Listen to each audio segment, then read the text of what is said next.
saudara bersuka cita, lambaikan tanganmu kepada Tuhan. Karena Allah itu Allah yang luar biasa. Dia memiliki karya yang luar biasa, yang terbesar bagi kita.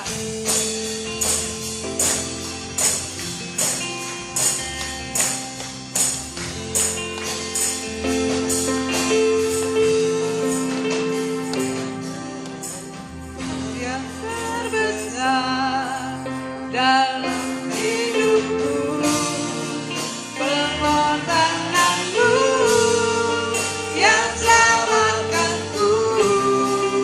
Engkaulah harta yang tak ternilai, yang ku miliki dan ku hargai. Yesus, Engkau ku kagumi, karya terbesar dalam hidupku, pengorbananmu yang selamatkanku. Engkaulah harta yang tak ternilai, yang ku miliki dan ku hargai. Yesus, Engkau ku kagumi.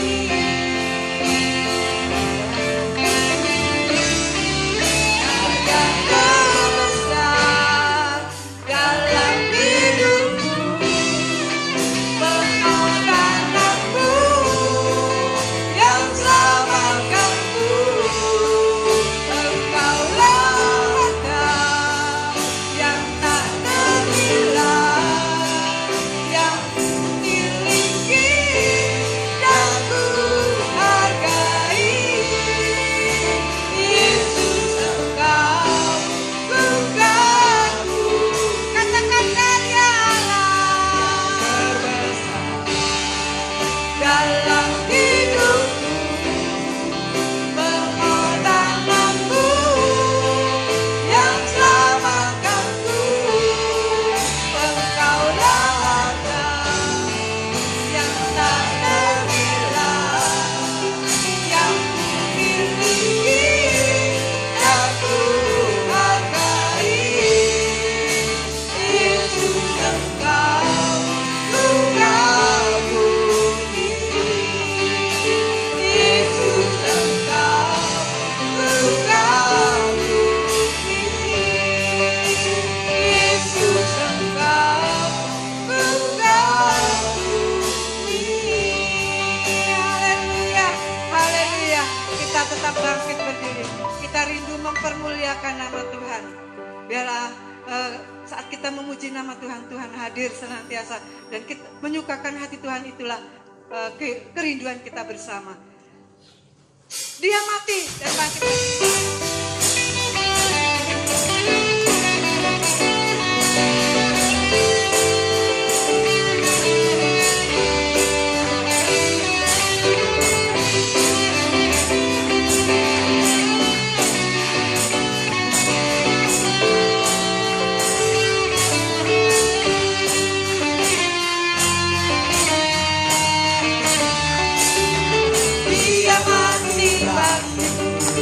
Dia mati bagi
Dahsyat Allah kita. Amin. Kita tetap memuji nama Tuhan karena sekaranglah waktunya yang Tuhan sudah berikan bagi kita. Amin.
dimenangkan dan kita memperoleh keselamatan.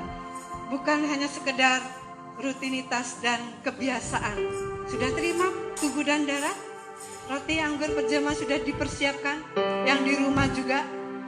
Biar ini bukan sekedar setiap awal bulan kita nikmati, tapi biar kehidupan kita boleh lebih menyatu lagi dan memaknai kehadiran Tuhan Yesus dalam hidup kita. Saya jemput saudara untuk bangkit berdiri. Karena begitu besar kasih Allah, Dia yang telah mati bagi kita.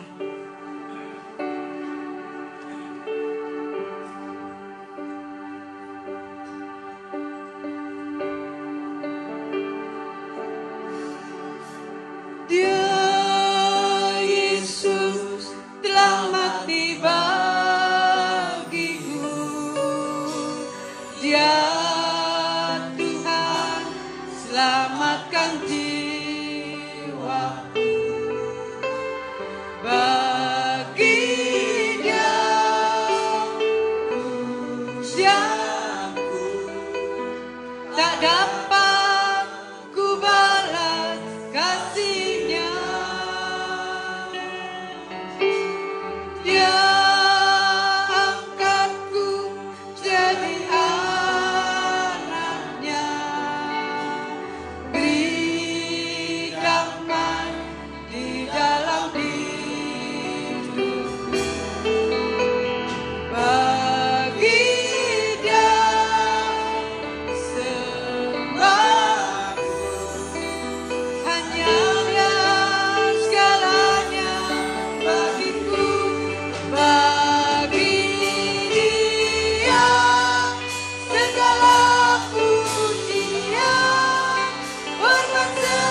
Tuhan pujian dan penyembahan kami selama-lamanya.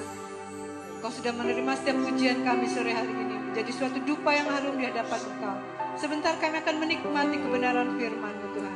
Berfirmanlah Tuhan melalui hamba-Mu, dan kami semua sidang jemaat-Mu yang ada di tempat ini dan maupun yang di rumah siap mendengarkannya. Di dalam nama Tuhan Yesus Kristus. Haleluya. Amin.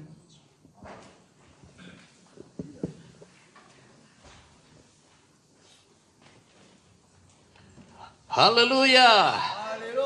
Puji Tuhan Bapak Ibu Saudara.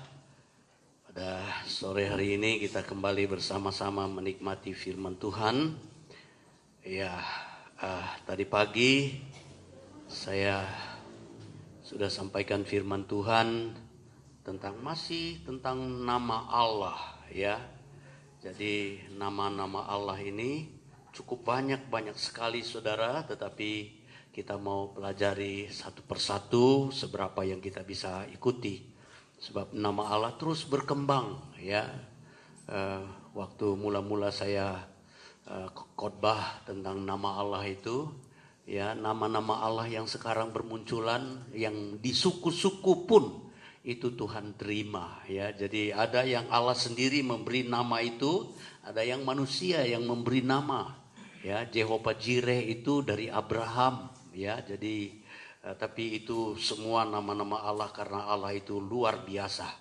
Nah saudara, kalau tadi pagi saya sudah sampaikan firman Tuhan tentang nama Allah sebagai penebus ya, Tuhan penebusmu ya, Go Alex atau Go Alex ya dalam bahasa Ibraninya. Nah sore hari ini saya masih berhubungan dengan ayat yang sama di dalam Yesaya pasal 49 ayat 26. Dalam ayat ini dua nama itu muncul ya, yaitu Tuhan juru selamatmu, Allah juru selamatmu ya. Kalau tadi Tuhan penebusmu, sekarang Tuhan juru selamatmu ya. Moosiek ya, Moosiek dalam bahasa Ibraninya. Nah saudara, Tuhan juru selamatmu. Tuhan, kalau perjanjian lama kita lihat ini di dalam Yesaya, saudara, kitab Nabi Yesaya satu kitab yang luar biasa. Karena kitab ini saudara berisi banyak sekali nubuatan ya. Nubuatan tentang Tuhan Yesus saja banyak sekali dalam ayat-ayat di dalam kitab Nabi Yesaya ya. Misalnya ya, Yesaya pasal 7 ayat 14, Immanuel ya, nama Yesus dalam Injil Matius disebut Immanuel ya. Kemudian Yesaya pasal 9 ayat 5 ya, putra anak laki-laki dikaruniakan, lambang pemerintahan ada di atas bahunya, namanya disebut orang penasehat ajaib, dia putra untuk kita. Lambang pemerintahan ada di atas bahunya, namanya disebut penasehat ajaib, Allah yang perkasa. Jadi Yesus itu Allah yang perkasa, amin. Bapa yang kekal, walaupun dia anak, dia itu Bapa juga ya. Dan kemudian Raja Damai ya, Raja Salam, Raja Damai, Raja yang mendamaikan antara kita dengan Allah. Saya sudah khotbah tentang itu. Di dalam kitab Nabi Yesaya ya, banyak sekali nubuatan-nubuatan. Bahkan pasal 53 kitab Nabi Yesaya, kalau saudara baca, itu lengkap tentang penyaliban Tuhan Yesus. Bagaimana dia disalibkan, bagaimana dia diolok-olok, bagaimana tangannya dipaku, kakinya dipaku, bagaimana lambungnya ditombak ya. Bagaimana dia dikuburkan di antara orang-orang fasik. Waduh, jadi kitab Nabi Yesaya itu satu kitab yang dahsyat sekali. Itulah Alkitab kita itu saudara. Belum terjadi, jauh sebelumnya sudah dikasih tahu. Bahkan di dalam kitab Nabi Yesaya ya, masih disebut tentang langit dan bumi baru. Dalam Yesaya pasal-pasal terakhir itu disebut langit dan bumi baru muncul di dalam kitab Nabi Yesaya. Jadi dahsyat sekali kitab itu saudara. Dan sore hari ini kita lihat tentang Yesaya pasal 49 ayat 26 kembali saudara ya. Aku memaksa orang-orang yang menindas engkau memakan dagingnya sendiri dan mereka akan mabuk minum darahnya sendiri. Engkau seperti orang mabuk minum anggur baru, supaya seluruh umat manusia mengetahui bahwa Aku, Tuhan, adalah juru selamatmu dan penebusmu yang maha kuat, Allah Yakub. Jadi dua nama ini muncul, Tuhan juru selamatmu dan Tuhan penebusmu. Ya. Jadi saudara, Tuhan itu penebus buat saudara dan saya. Tuhan berfirman kepada bangsa Israel bahwa Tuhan akan memaksa musuh-musuh orang itu, musuh yang menindas mereka, memakan dagingnya sendiri dan seterusnya, ya. Tetapi kita lihat tentang juru selamat ini, saudara. Saya sampaikan firman Tuhan berkenaan dengan nama ini karena hari ini juga kita ada perjamuan suci, ya, penebusan Tuhan Yesus untuk saudara dan saya supaya kita diselamatkan, ya. Nah, saya bagi dua. Pertama, pertanyaan, bagaimana supaya manusia diselamatkan dan mendapatkan hidup kekal, ya. Bagaimana supaya kita diselamatkan dan mendapatkan hidup kekal? Mungkin tidak perlu dibaca seluruhnya ayat-ayat yang kita akan lihat, saudara. Tetapi seberapa yang kita bisa lihat, ikuti boleh, karena banyak ayat-ayat yang dibaca, ya. Jadi keselamatan itu adalah hasil pekerjaan Allah. Nah, inilah perbedaan sebenarnya antara agama dan kekristenan. Kekristenan itu sebenarnya bukan agama, ya. Kristen itu pada mulanya adalah artinya itu pengikut Kristus, ya, pengikut Kristus. Mula-mula nama Kristen itu sebagai olok-olokan sebenarnya, saudara, mengolok-olok pengikut Kristus, ya. Jadi karena dulu bangsa Israel, orang-orang Yahudi, ya, tidak percaya Yesus itu Mesias yang dijanjikan. Mereka dapat firman tapi mereka tidak mengerti firman Allah, ya, sehingga mereka akhirnya tidak diselamatkan kalau tidak percaya kepada Mesias yang sudah datang itu, saudara. Jadi, saudara, hasil dari pekerjaan Allah inilah baru diselamatkan, ya. Usaha manusia enggak, kebaikan enggak, ya. Amal tidak bisa menyelamatkan kita, amal tidak bisa menghapus dosa. Tadi pagi dosa itu harus ditebus karena sudah terjual kepada, ya, dosa. Manusia sudah terjual kepada dosa, kepada kuasa kegelapan sebenarnya, saudara, ya. Jadi hasil usaha manusia tidak bisa menyelamatkan manusia itu sendiri. Jadi hasil dari pekerjaan Allah baru bisa. Coba kita lihat di dalam Yesaya 62 ayat 11-12. Yesaya 62, ini keselamatan itu. Yesaya 62 ayatnya yang ke-11 dan 12.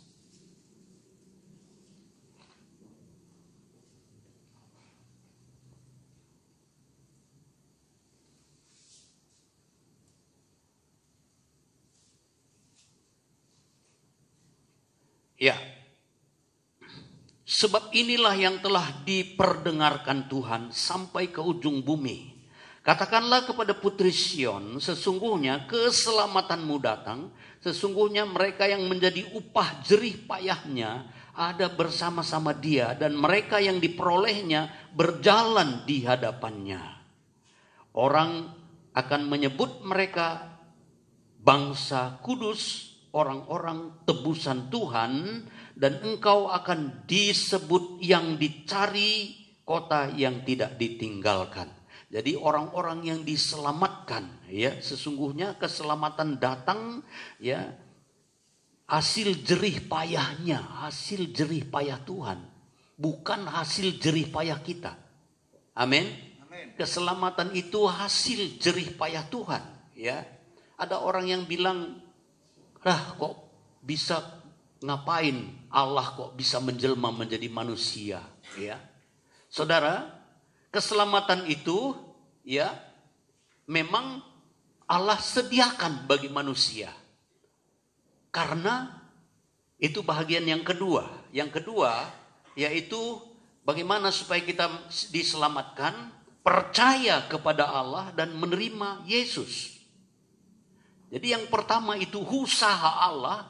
Yang kedua, kita percaya kepada Dia, kepada usaha Allah ini. Jadi kalau tidak bersambut, nggak bisa diselamatkan. Yang percaya pertama, usaha Allah. Tapi yang kedua, harus ada sambutan dari manusia. Percaya dan menerima Dia. Kalau tidak, enggak juga, saudara. Walaupun ya yang bagian kedua ini, kita lihat di dalam Yohanes 3 ayat 16, ayat yang inti dalam Alkitab. Karena demikian Allah mengasihi isi dunia ini sehingga dikaruniakannya anaknya yang tunggal itu. Supaya setiap yang percaya tidak binasa melainkan beroleh hidup yang kekal. Jadi percaya, terima Dia, ya. Jadi kalau percaya dan menerima Dia, kemudian dibaptis. Matius 16 ayat 16. Siapa yang percaya dan dibaptis diselamatkan. Ya, jadi perlu dibaptiskan. Ada yang belum dibaptis di sini, sudah percaya? Semua sudah? Puji Tuhan kalau semua sudah, ya, karena perlu baptisan itu membuktikan bahwa kita percaya dan mau dipersatukan dengan kematian, penguburan dan kebangkitan Kristus. Supaya kita sah menjadi anak Allah. Dia datang ke dalam dunia sebagai anak Allah, sebab anak hak waris ini mau dipindahkan kepada manusia supaya bisa pasti masuk surga, ahli waris. Kalau enggak ahli waris, enggak bisa masuk surga. Kalau enggak jadi anak, enggak bisa jadi ahli waris. Kalau mau jadi anak, harus dipersatukan dengan Yesus yang mati untuk dosa kita. Kalau enggak, dosa kita dihukum di dalam Yesus, dosa kita tetap ada, kita enggak bisa dalam kekudusan, enggak bisa jadi ahli waris, enggak bisa jadi anak. Jadi penting saudara dan saya juga dibaptiskan. Pengakuan bahwa kita percaya kita ini sudah dipersatukan dengan Yesus, kematiannya untuk dosa kita. Dia bangkit keluar dari air, kita keluar dari air, dia bangkit dari kematian, dia naik ke sorga, menyediakan tempat buat kita. Jadi itu penting saudara. Jadi itu yang kedua. Yang ketiga, ya, keselamatan itu hanya melalui Tuhan Yesus. Nah ini yang dunia belum pahami. Keselamatan itu hanya melalui Tuhan Yesus. Di dalam Kisah Para Rasul 4 ayat 12 dikatakan ya, Kisah Rasul pasal 4 ayat 12, di dalam dunia ini tidak ada nama lain ya yang diberikan kepada manusia di mana orang beroleh selamat ya. Saya bacakan Kisah 4 ayat 12. Keselamatan tidak ada di dalam siapapun juga selain di dalam Dia. Sebab di bawah kolong langit ini tidak ada nama lain yang diberikan kepada manusia yang olehnya kita dapat diselamatkan. Saudara, keselamatan masuk surga, kehidupan kekal hanya ada di dalam Yesus. Kenapa? Karena upah dosa maut. Dia sudah mengalahkan dosa. Dia menebus dosa. Tadi pagi penebusan itu saudara. Dosa ditebus. Tanpa dosa ditebus kita nggak bisa saudara. Memang dalam perjanjian lama. Itu dosa bisa dihapus melalui korban. Ya kemarin hari Jumat ya. Hari Raya Kurban. Bangsa Israel merayakan korban ini, Hari Raya Kurban. Waktu bangsa Israel keluar dari Mesir, mereka ditebus dengan darah korban domba. Kalau mereka mau menyucikan diri setelah dibangun Ka'bah atau tabernakel di padang belantara, bangsa Israel harus membawa korban. Dan korban itu menggantikan dosa mereka. Korbannya itu dihukum, dibantai, dibunuh.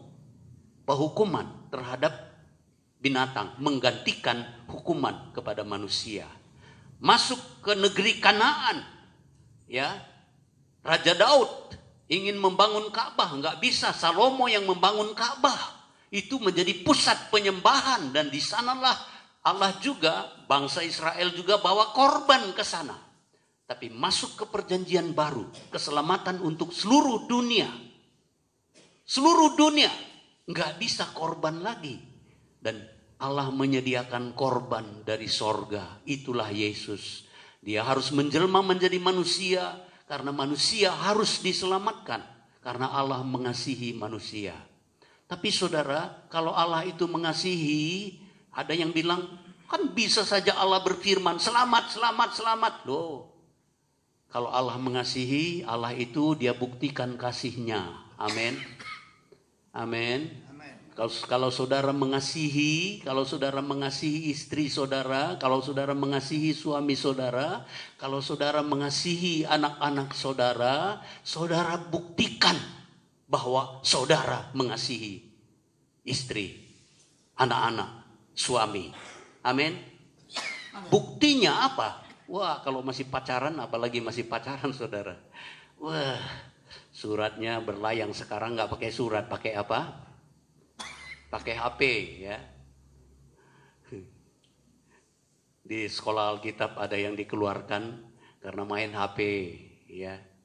Di JBC ada yang juga kena hukuman karena apa? Main HP, dilarang, ya. Karena ada yang pacaran juga kena sanksi. Nah, saudara, itu belum waktunya, pelanggaran. Maksudnya supaya fokus dulu pada pelajaran.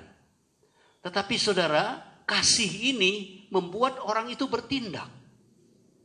Mengasihi, Allah mengasihi, itu sebabnya Yohanes 3 ayat 16 tadi, Allah mengirim anaknya yang tunggal menjadi korban. Kalau saudara mengasihi, pasti ada pengorbanan. Amin. Amin. Korban, korban waktu, korban perasaan. Tetapi saudara, satu lagi, tidak ingin mengecewakan orang yang dikasihi. Itu baru kasih. Ya. Kalau kita mengecewakan orang yang dikasihi, itu bukan kasih itu, saudara. Gombal. Allah tidak hanya ngomong saja. Allah bisa saja berfirman, ya, sembuh, sembuh. Tapi saudara, karena dasar kasih, Allah itu bertindak. Amin, saudara. Nah, jadi kenapa dia datang menjelma menjadi manusia? Karena mengasihi kita ini. Nah, saudara, yang kedua persyaratannya itu percaya kepada Allah. Baru yang ketiga, keselamatan itu hanya melalui Yesus, sudah kita baca. Kemudian yang keempat, pemberitaan salib adalah kekuatan Allah bagi yang diselamatkan.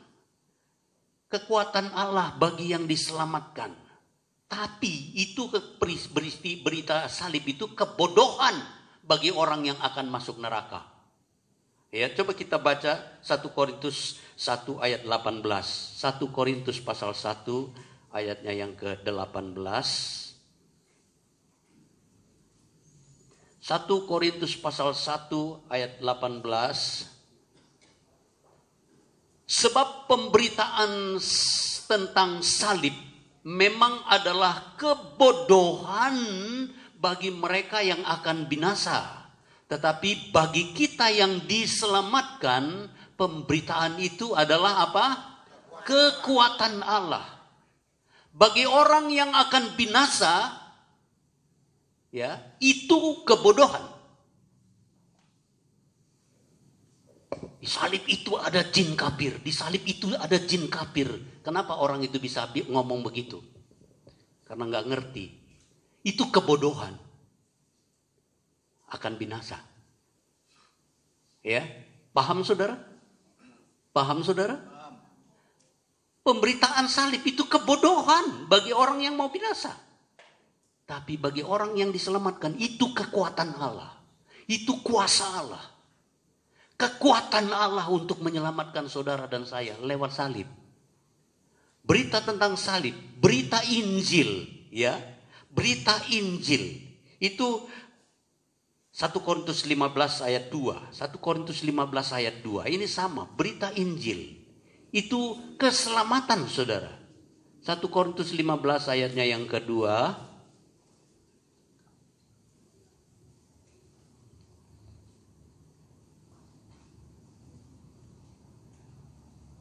Oh, kok 2 Korintus itu?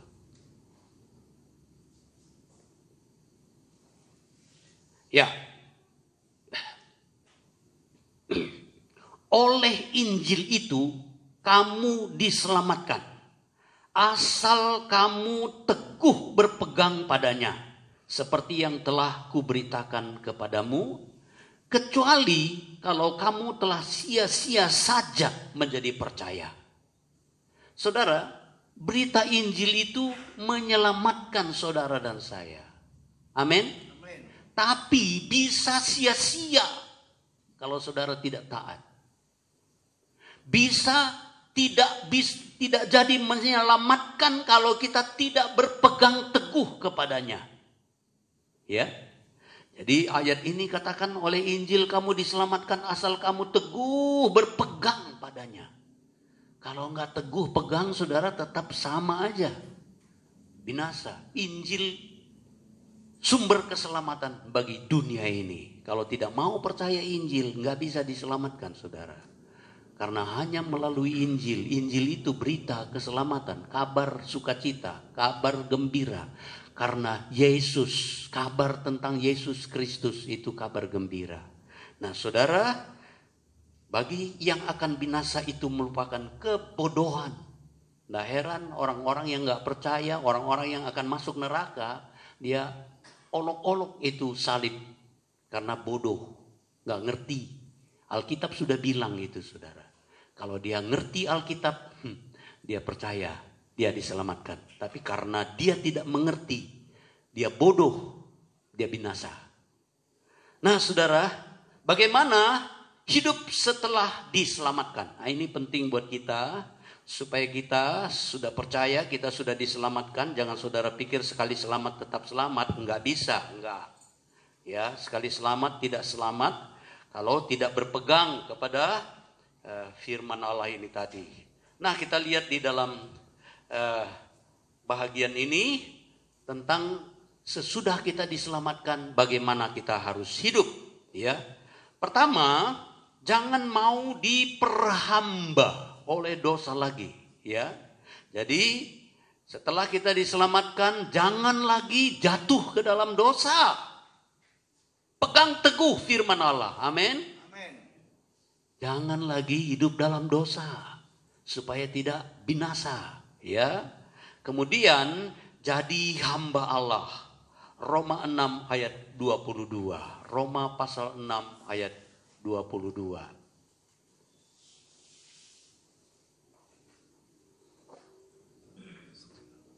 Tapi sekarang setelah kamu dimerdekakan dari dosa dan setelah kamu menjadi hamba Allah, kamu beroleh buah yang membawa kamu kepada pengudusan dan sebagai kesudahannya ialah hidup yang kekal.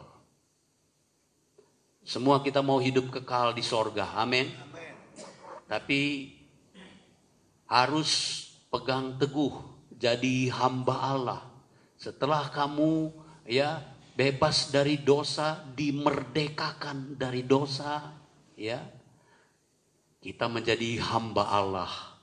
Kalau tidak, kalau kembali, saudara, orang yang merdeka, bangsa kita merdeka karena perjuangan pahlawan-pahlawan kita dan Bapak Soekarno-Hatta, presiden kita yang pertama, memproklamirkan kemerdekaan. Saudara pikir setelah merdeka enak-enak negeri ini? Enggak. Masih ada serangan-serangan dari musuh yang ingin menghambakan kita lagi. Bahkan pada waktu itu, saudara, bukan hanya Belanda yang ingin menjajah kita, bukan. Tapi sekutu malah, ya. Jadi bangsa-bangsa lain pun ingin menjajah Indonesia. Kita bersyukur karena tinggal di negeri yang paling luar biasa di dunia ini. Ya, subur, indah, Waduh, luar biasa. Dari zaman Majapahit, saudara, Sriwijaya, negeri ini, saudara, negeri yang hebat. Indonesia akan menjadi negara yang besar di dunia ini. Katakan amin. Ya, di bawah pemimpin-pemimpin yang hebat, pasti Indonesia akan menjadi negara yang besar. Ya, kita lihat Majapahit pernah menguasai dunia Nusantara ini, saudara, luar biasa. Dan saudara, kita tahu bahwa musuh ingin menjatuhkan kembali, merebut kembali, menjajah kembali. Kuasa kegelapan, dosa, iblis ingin menjajah kembali supaya membawa. Iblis tahu kalau dia mau masuk neraka, saudara. Dia nggak mau masuk neraka sendirian, mau banyak bawa orang. Ya, jangan sampai saudara dan saya ikut-ikut masuk neraka. Amin. Jangan sampai, saudara. Ya, waktu Tuhan Yesus dicobai, kalau saudara baca di dalam Lukas pasal 4, di situ dia dicobai. Habis dicobai, dia undur karena Tuhan bilang, undur daripadaku hai iblis, hanya Allah saja yang patut disembah. Iblis undur, tetapi dia, saudara, mencari waktu yang baik. Dia selalu mencari waktu yang baik, ngintip siapa yang bisa dapat dilulur. Ya, dia mengaum-ngaum seperti singa, siapa yang dapat dilulur. Ya, dia selalu berusaha menjerat, menjebak orang-orang percaya. Ada yang bilang begini, iblis nggak ada di tempat-tempat maksiat itu. Karena apa? Karena orang-orang di sana itu sudah jadi miliknya. Dia berusaha di gereja karena dia ingin merebut anak-anak Tuhan, katanya. Hati-hati, saudara, jangan sampai kita direbut oleh iblis. Amin. Amin. Amin. Ya. Sebab iblis mau mencari orang-orang yang dapat direbutnya dari orang-orang yang sudah dimiliki oleh Tuhan. Kita harus waspada, ya. Yang kedua, mengasihi Tuhan. Ya. Jadi jangan mau diperbudak oleh dosa lagi. Yang kedua, kita mengasihi Tuhan dan mengasihi sesama. Saudara tahu, kalau kita sudah jadi anak Tuhan, Tuhan bilang, kasihilah Tuhan Allahmu dengan segenap hatimu, dengan segenap jiwamu, dengan segenap kekuatanmu, dengan segenap akal budimu, dan kasihi sesama manusia seperti dirimu sendiri. Di dalam Matius 22 ayat 37 sampai 39. Tidak usah kita baca itu. Kemudian yang ketiga, kita ini kalau sudah mengenal Tuhan, ya, itu harus mengetahui kehendak Allah, ya. Perlu mengetahui kehendak Tuhan. Nah, kehendak Tuhan itu banyak, saudara. Nah, tadi di dalam, saya lompat kembali ke atas. Kalau kita sudah jadi anak Tuhan, jangan diperhamba oleh dosa lagi, tapi jadi hamba Allah. Nah, jadi hamba Allah itu, saudara, di dalam 1 Petrus pasal 2, 1 Petrus pasal 2 ayat 11 sampai 17 itu di sana dikatakan bahwa kalau jadi hamba Allah, kita menjauhkan diri dari keinginan-keinginan daging. Itu ayatnya yang di dalam 1 Petrus 2 ayat 11 itu sampai 17, ya. Menjauhkan diri dari keinginan daging, memiliki cara hidup yang baik, cara hidup yang baik, termasuk jaga diri dari sakit penyakit, ya. Cara hidup yang baik. Corona ini membuat, ya, orang-orang memiliki cara hidup yang lebih baik. Kalau dulu nggak terlalu bersih, ya, nggak terlalu hati-hati, sekarang lebih hati-hati. Kalau dulu nggak terlalu jaga kesehatan, sekarang lebih menjaga kesehatan. Ya, cara hidup yang baik, memiliki cara hidup yang baik. Amin. Kemudian tunduk kepada Allah dan wali-walinya, tunduk kepada pemerintah. Pemerintah ini, saudara, berusaha supaya seluruh rakyat Indonesia ini bebas dari COVID. Itu sebabnya jaga jarak, pakai masker, ya, bersih. Nah, saudara harus hati-hati, ya. Setiap hari kalau saudara di toko, saudara berhubungan dengan orang-orang luar. Berhubungan dengan orang-orang yang kita tidak tahu. Ada OTG, orang yang tanpa gejala. Jadi harus waspada, bersih. Saya kalau pegang uang, habis pegang uang harus cuci tangan, saudara. Uang itu perlu. Tetapi kalau pegang uang bisa menjadi penyalur. Ya, jadi waspada. Ke pasar pakai ya, di gereja pun saudara pakai. Saya ini jaraknya jauh dari saudara, jadi saya tidak pakai kalau khotbah, ya. Jadi ada, tetapi tidak pakai kalau saya pakai khotbah ya susah juga. Tapi jarak jauh dengan saudara, aman-aman saja. Amin, saudara. Nah, cara hidup yang baik, miliki tunduk kepada Allah, kepada wali-wali, kepada pemerintah.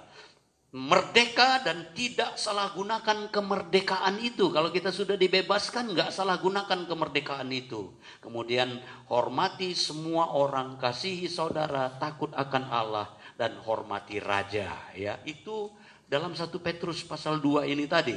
Nah, sekarang bagian yang terakhir itu tadi, ya, mengetahui kehendak Allah. Dalam Kolose pasal 1 ayat 9 sampai 12, di dalam ayatnya yang ke-9 dikatakan supaya kita tahu, supaya kita hidup berkenan kepada Allah, ya. Berkenan kepada Allah. Tuhan mau supaya saudara dan saya hidup berkenan kepada Allah.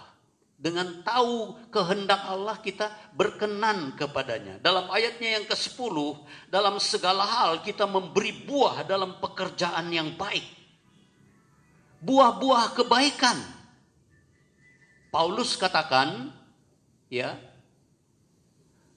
hidup itu untung, mati itu untung, hidup berkenan. Hidup itu berarti hidup memberi buah. Kalau aku mati, mati untung. Tapi kalau aku hidup itu artinya bekerja memberi buah. Buah-buah kebaikan yang dihasilkan, bukan buah kejahatan. Amin, saudara. Jadi bekerja untuk hal-hal yang baik. Kemudian dalam ayat 10 kita bertumbuh terus di dalam Dia, ya. Sebab di dalam ayat itu dikatakan ayat 10, sebab itu sejak waktu kami mendengarnya, kami telah tak berhenti-henti berdoa untuk kamu. Kami minta supaya kamu menerima segala hikmat dan pengertian yang benar untuk mengetahui kehendak Tuhan dengan sempurna. Itu ayat 9-nya, ayat 10-nya. Saudara, ayat 10. Sehingga hidupmu layak di hadapannya serta berkenan kepadanya dalam segala hal, dan kamu memberi buah dalam segala pekerjaan yang baik dan bertumbuh dalam pengetahuan yang benar tentang Allah. Saudara harus bertumbuh terus. Mengenal Allah itu nggak ada batasnya. Terus mengenal Allah, lebih dekat lagi sampai kita menjadi sempurna. Amin, saudara. Kita nggak bisa berhenti bertumbuh. Pohon kalau nggak berhenti bertumbuh itu mati, saudara. Begitu juga dengan kerohanian kita, harus bertumbuh, ya. Dan ayat yang ke-11 dikuatkan, tekun dan sabar menanggung segala hal, ya. Kemudian ayatnya yang ke-12 mengucap syukur dengan sukacita, ya. Nah, itu yang ketiga. Yang keempat, setia sampai mati, ya. Jadi bagaimana kita harus hidup? Pertama, jangan mau diperhamba. Kemudian mengasihi Tuhan. Yang ketiga, dengan mengetahui kehendak Allah. Yang keempat, setia sampai mati. Wahyu pasal 2 ayat 10. Wahyu pasal 2 ayat 10, ayat yang terakhir pada sore hari ini. Wahyu pasal 2 ayat 10.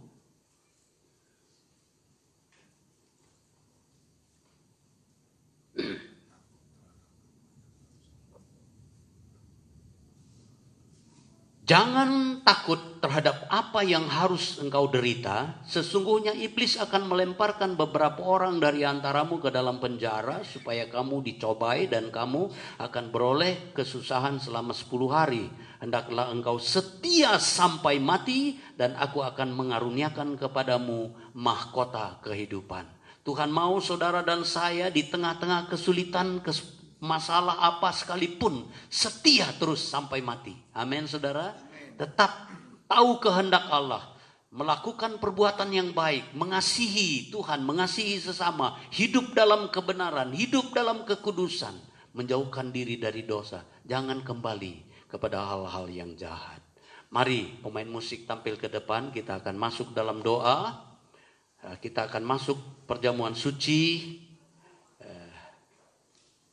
Siapkan hati kita untuk terima tubuh dan darah Tuhan.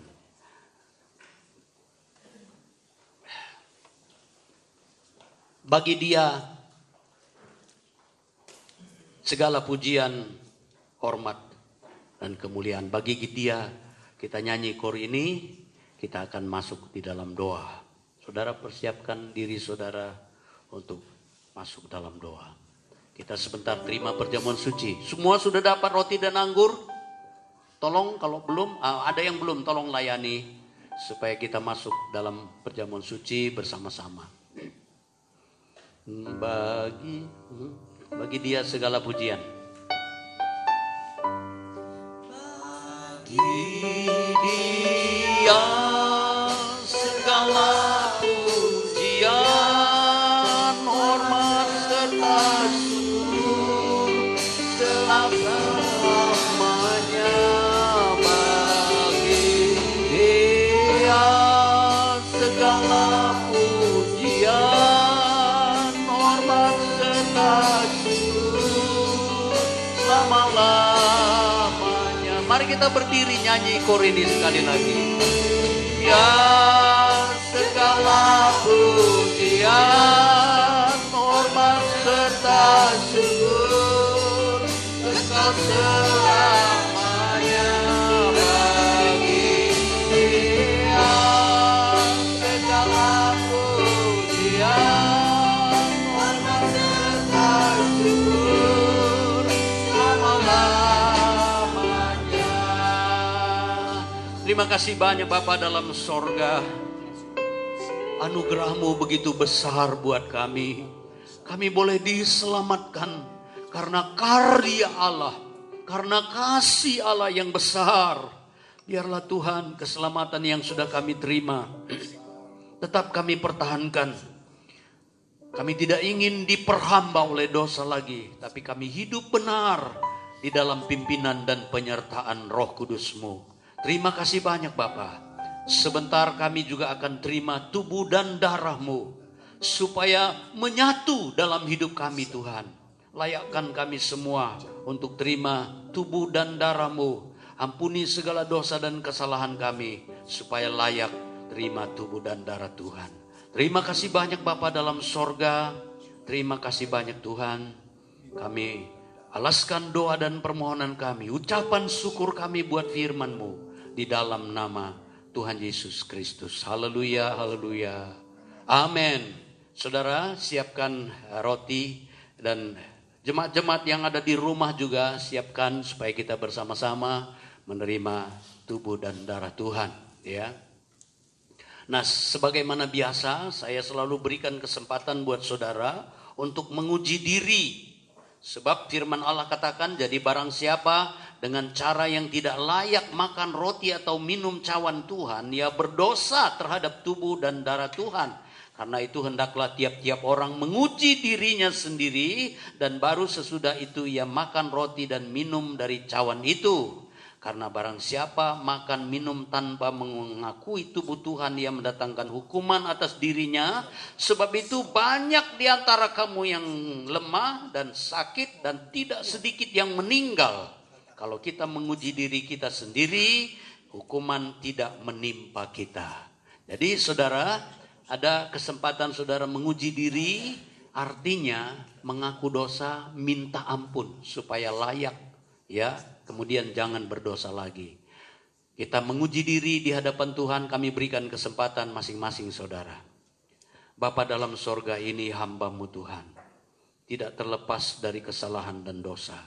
Ampuni segala dosa kesalahan hamba-Mu Tuhan, baik dalam tutur kata, tindakan, maupun Tuhan kepikiran, niat hati sekalipun. Tidak ada yang tersembunyi di hadapan-Mu.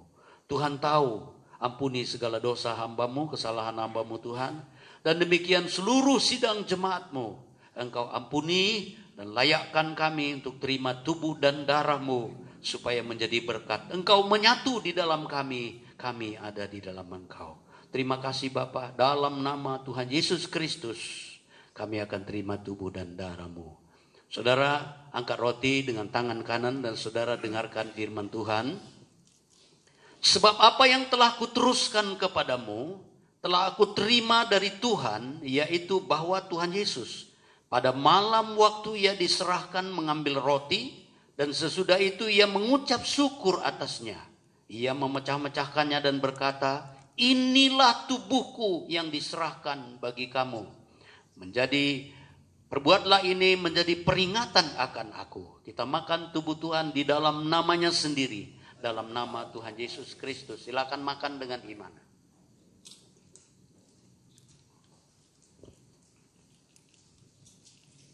Saudara persiapkan cawan. Saudara angkat cawan dan saudara dengarkan firman Tuhan. Demikian juga ia mengambil cawan sesudah makan lalu berkata, cawan ini adalah perjanjian baru yang dimeteraikan oleh darahku. Perbuatlah ini setiap kali kamu meminumnya menjadi peringatan akan aku. Sebab setiap kali kamu makan roti ini dan minum cawan ini, kamu memberitakan Tuhan sampai ia datang. Kita minum darah Tuhan dalam namanya sendiri, dalam nama Tuhan Yesus Kristus. Silakan minum dengan iman. Semua bersyukur kepada Tuhan. Semua berterima kasih pengorbanannya untuk saudara dan saya. Bagi Dia segala pujian. Kita nyanyi kor ini kembali sebelum kita tutup dalam doa. Bagi Dia segala pujian, hormat serta syukur selamanya. Bagi Dia segala pujian, hormat serta syukur selama-lamanya. Sore ini Bapa, kami bersyukur karena Engkau sangat baik dalam hidup kami. Engkau yang memberi keselamatan kepada kami. Bukan usaha kami Tuhan. Tapi kami percaya. Kami menerima firman-Mu. Kami menerima Engkau sebagai Tuhan dan Juru Selamat dalam hidup kami. Sehingga kami diselamatkan. Setelah kami diselamatkan, tuntun pimpin kami Tuhan. Tetap berjalan di dalam kebenaran-Mu. Di dalam kehendak Allah. Bertumbuh terus sampai kepada kesempurnaan. Sebab kami sementara di dunia ini Tuhan. Biarlah Tuhan jaga kami supaya jangan hidup dalam dosa. Supaya jangan kembali kepada kehidupan yang lama. Tetapi ada di dalam Tuhan selama-lamanya. Engkau menyatu di dalam kami di dalam Engkau. Supaya nama Tuhan dibesarkan, dipermuliakan. Terima kasih banyak Bapa dalam sorga. Terima kasih banyak berkati umat-umat-Mu. Baik yang di rumah-rumah mengikuti ibadah live streaming ini. Begitu juga yang sudah hadir di rumah Tuhan. Berkati dengan limpah Tuhan. Tangan-tangan mereka yang terulur untuk pekerjaan-Mu. Tuhan berkati berlipat-lipat kali ganda. Sesuai dengan firman-Mu ya Tuhan. Terima kasih banyak Bapa dalam sorga. Sebentar kalau jemaat yang hadir akan pulang ke tempat masing-masing. Tuhan hentar tibakan dengan selamat sejahtera daripada-Mu. Demikian juga yang di rumah-rumah. Limpah dengan berkat dan damai sejahtera-Mu. Terima kasih banyak Bapa dalam sorga. Akhirnya, saudara-saudaraku yang kekasih. Terimalah anugerah rahmat dari Allah Bapa kita di sorga. Berkat-berkat dan kasih sayang dari putranya yang tunggal Yesus Tuhan kita. Persekutuan, sukacita, damai sejahtera, pimpinan dan penyertaan Roh Kudus berlaku terus dalam hidup kita mulai sekarang sampai selama-lamanya. Kita terima berkat-berkat ini di dalam nama Tuhan Yesus Kristus. Haleluya, haleluya, Amin. Selamat sore, Tuhan memberkati. Silakan duduk kembali.